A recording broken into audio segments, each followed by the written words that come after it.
مرحب شهر الصوم مرحب، لياليك عادت في امان، بعد انتظارنا وشوقنا ايديك جيت يا رمضان.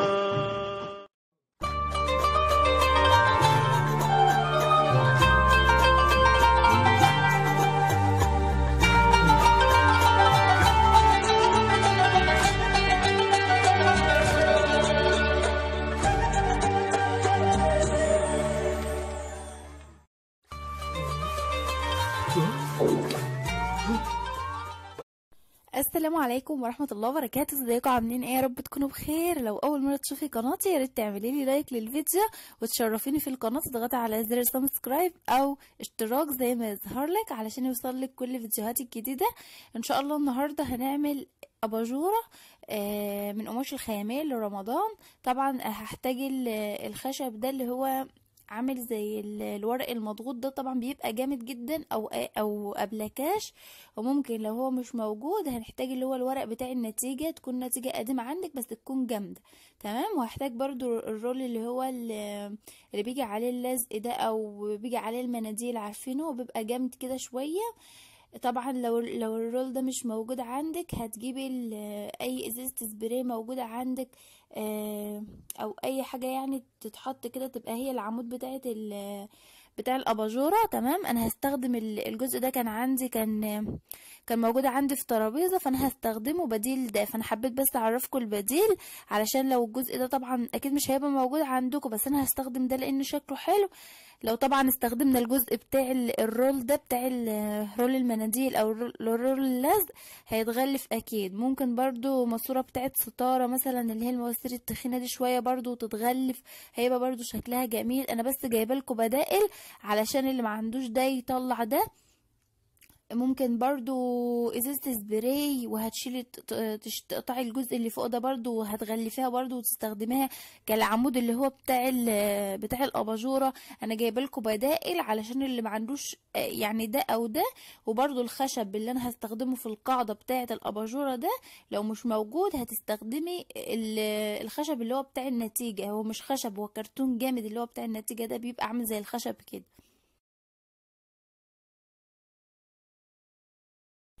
زي ما انتم شايفين كده يا بنات انا مجهزه طبعا كل حاجه جنبي، القماش بتاع الخياميه وكده اللي انا هغلف بيه. طبعا الجزء ده اللي هو بتاع القاعده ده انا عامله منه 2 وخرمته خرم في النص كده بالمفك علشان ادخل منه السلك اللي هو بتاع اللمبه وكده اللي هينور. طبعا طول ما انتوا بتتفرجوا على الفيديو هتفهموا انا قصدي ايه. ويا ريت تسمعوا الفيديو للاخر وما تستخسروش فيا لايك علشان الفكره دي حلوه قوي وفي ناس كتير هتستفاد منها. ويا ريت تعملوا شير للفيديو مع اصحابكم علشان اي حد حابب ينفذ الفكره ينفذها. طبعا الحاجات دي بقت غاليه قوي دلوقتي، يعني ممكن الاباجوره دي لو معروضه في اي محل بتاع اللي هو اللي فيه الخياميه والشغل والحاجات دي، ممكن الاباجوره دي تلاقيها ب 300 جنيه ولا حاجه. انا شفت عربيه الفول والحاجات دي ب200 وحاجه، ويعني اسعار خياليه يعني. فانت لو عملتها في البيت مش هتتكلف معاكي يمكن 10 جنيه ولا حاجه، لان مش بتاخد قماش كتير. وطبعا قماش الخياميه رخيص مش غالي، ومش هتاخد حاجه خالص، يعني كلها حاجات موجوده في البيت. طبعا هعمل القاعده بقى بتاعت يعني القاعده طبعا هعمل لها زي رجلين كده علشان تبقى في منسوب عالي، يعني ما تبقاش لازقه كده على الحاجه. هتفهموا قصدي برضو دلوقتي. هعلم كده مثلا حوالي 4 سنتي، هاخدها من الجنب لان الطول بتاعها مش زي العرض. تمام. قست على العرض وعلى الطول حوالي 4 سنتي او 5 سنتي، يعني على حسب ما انت عايزه. حباها يبقى الارتفاع بتاع القاعده عالي، هتزودي في السنتيمتر يعني بتاع الرجلين بتاعتها وكده. طبعا يا حبايبي هوريكم طبعا الفكره بتاعت الاباجوره تبقى عامله ازاي. طبعا في معايا الجزئين دول. طبعا السلك هدخله من هنا كده. تمام. وهحط الجزء اللي عندي ده اللي كان موجود عندي من ترابيزه قديمه. طبعا زي ما قلت لكم لو مش موجوده هتحطوا الكرتونه اللي هي اللي بتاعه الرول بتاع اللزق، او ممكن ازازه سبراي قديمه او اي حاجه يعني تنفع اللي هي ايه تداري السلك وكده. تمام. طبعا السلك هدخله فيها واطلعه من الجنب التاني، وهحط برضو القاعدة التانية فوقها.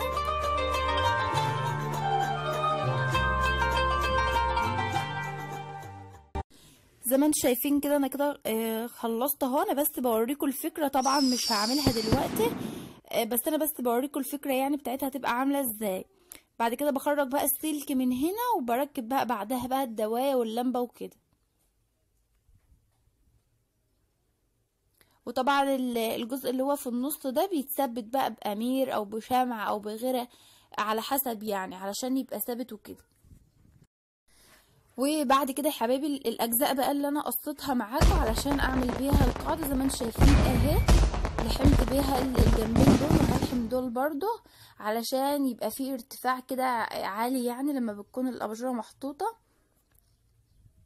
طبعا الشمع بيتفاعل جدا مع الخشب والكرتون فبيمسك جامد يعني، ثابته جدا وجامده، حتى لو خبطتها في الحيطه بتبقى جامده يعني. الشمع بيتفاعل جدا مع الخشب والكرتون وبيمسك جامد جدا. تمام، هركب برضو الاجزاء دي، لو في اي حاجه زياده عادي بقصها يعني، وبعد كده بركبها تاني.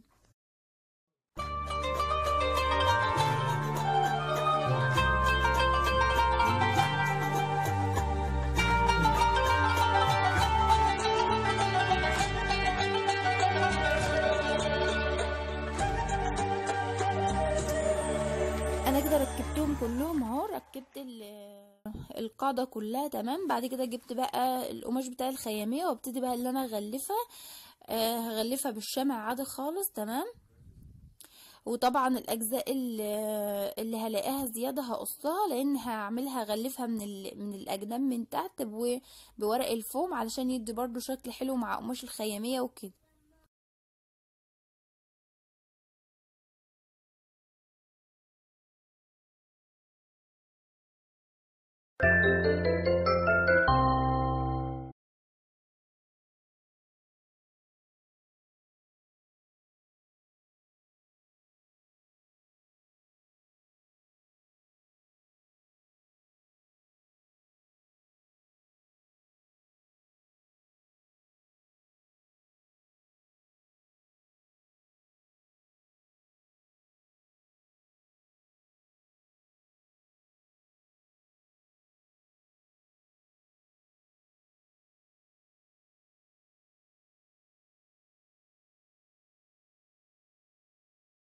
زي ما انتم شايفين كده قصيت اجزاء من الفوم علشان اغلف بيها القاعدة من الجناب علشان يطلع شكلها حلو. وطبعا لو لقيت حاجة قصيرة شوية بكملها عادي مش هتبان.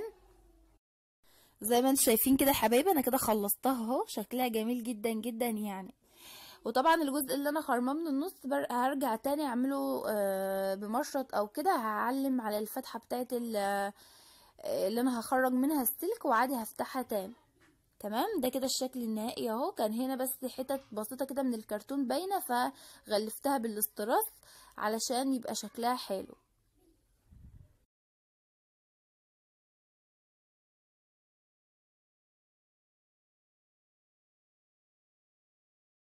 زي ما انتم شايفين كده علمت على الجزء ان السلك هيطلع منه، وهبتدي بقى اللي انا ادخل السلك علشان خلاص هبدأ بقى اشتغل في الجزء اللي فوق. انا كده خلصت من القاعدة، لسه بقى الجزء اللي فوق. طبعا الجزء اللي هو فوق القاعدة على طول اللي انتوا شايفينه قدامكم ده الجزء الخشب غلفته برضو بالقماش الخيامية، كان في حتة من الطرف كده فيها حته بيضه، قلت مش مشكله هي كده كده الجزء ده هيبقى متداري يعني، فانا غلفته عادي بالشمع هناك اهو زي ما انتم شايفين شكله كده. وهبتدي بقى اللي انا الزق الجزء ده يعني هثبته في بعضه علشان ابتدي اللي انا اشتغل اكمل بقيه الاباجوره من فوق ويبقى الجزء اللي تحت ثابت.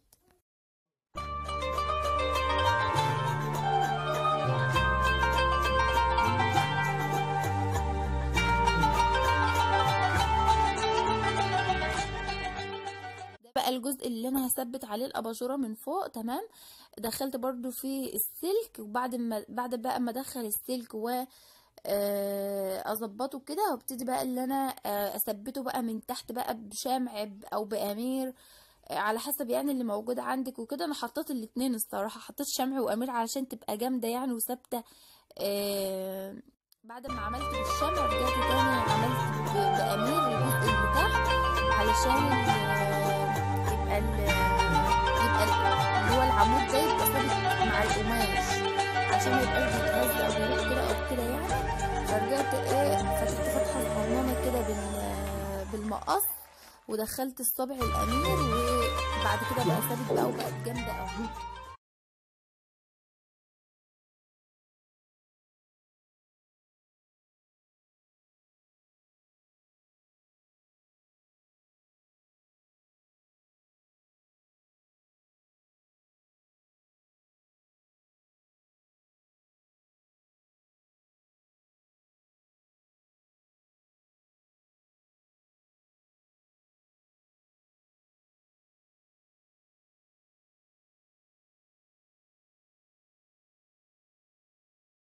بعد يا حبايبي ما خلصتها بقى وثبتها هنا بقى، جبت الاضلع بتاعت اللي انا هعمل بيها الاباجوره من فوق. طبعا عملتها برضو من بتاع الاباجوره، قصيتها وعملتها كده بزاويه 90 علشان احطها في الجناب بتاعت القاعده اللي انتوا شايفينها دي، وابتدي ان انا الف بقى حواليها القماش الخياميه، وده يبقى اخر جزء في الاباجوره بتاعتي. فكرتها سهله جدا جدا وبسيطه، واي حد يقدر يعملها. بعد كده بقى جبت الدواية علشان اركبها، وهركب بقى اللمبة. الدواية واللمبة دول تقريبا ب10 جنيه، مش فاكرة يعني سعرهم، بس انا كنت شارياهم يعني هما في الحدود دي.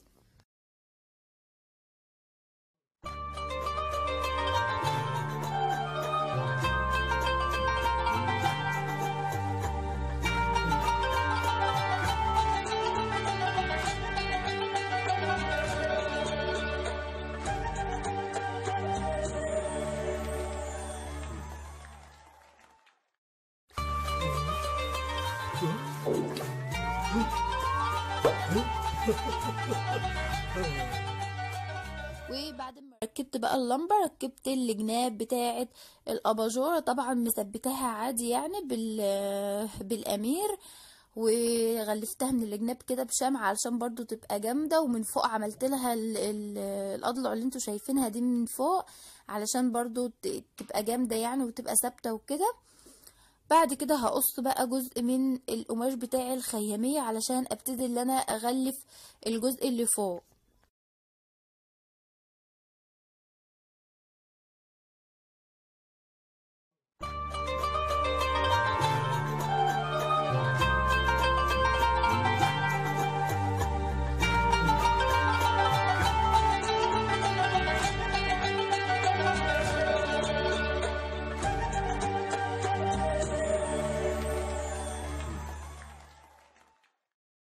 زي ما انتم شايفين كده قصت لها جزء من القماش، وبعد كده هبتدي ان انا الزقه بقى زي ما انتم شايفين كده، لزقته بالشمع وثبته. طبعا اي حته لاقياها مثلا فيها قماشه زياده، فيها قماشه ناقصه، هكملها من فوق بورق الفوم الاحمر علشان يدي برضو شكل حلو كده في الاباجوره، ويكسر برضو القماش بتاع الخياميه وكده. زي ما انتم شايفين كده انا كده خلصتها اهو. عملت الجزء اللي فوق ده بورق الفوم الابيض والاحمر علشان يعني ايه، يبقى مضلل على الحروف بتاعه الكرتون وكده، ما تبقاش باينه. والفاصل ما بين ورق الفوم وبعضه عملته بالاسترس اللي هو الكداب ده، كان عندي منه من زمان يعني، فقصقصته كده سر رفيع وعملته كده زي ما انتوا شايفين علشان يدي شكل حلو يعني، وميبقاش فيه اجزاء مثلا باينه كده او كده. والكرتون برضو من جوه قصيت له ورق فوم ابيض ولزقته عليه علشان برضو شكلها برضو من جوه يبقى حلو، ما تبقاش يعني من بره شكلها حلو ومن جوه مش حلوه. طبعا لو حابين تغلفوا الجزء اللي فوق ده بالقماش بتاع الخياميه برضو غلفوه، بس انا حبيتها تبقى مفتوحه كده علشان تعمل اضاءه حلوه يعني لما اشغلها وكده. وده يا حبايبي شكلها النهائي. فكرتها سهلة جدا جدا وبسيطة، وكلها حاجات موجودة في البيت هتعمليها ومش هتكلفك حاجة طبعا. يعني ممكن تعملي بأي حاجة أو بأي قماش موجودة عندك، مش شرط قماش الخيامية، وتعمليها تبقى أباجورة عادية. ممكن قماش مثلا ملاية قديمة عليها دباديب او كده، وتبقى اباجوره لأوضة الاطفال. فكرتها سهلة جدا جدا وبسيطة وغير مكلفة، وغير كده ثابتة وجامدة. مش اللي هي حاجة يعني لو خبطتها كده تقع او تتكسر، لا ده جامدة جدا يعني، وانا متأكدة من كده. ولو ما كنتش متأكدة من الفكرة ولما شفتها قدامي حلوة وكده ما كنتش نزلت لكم الفيديو.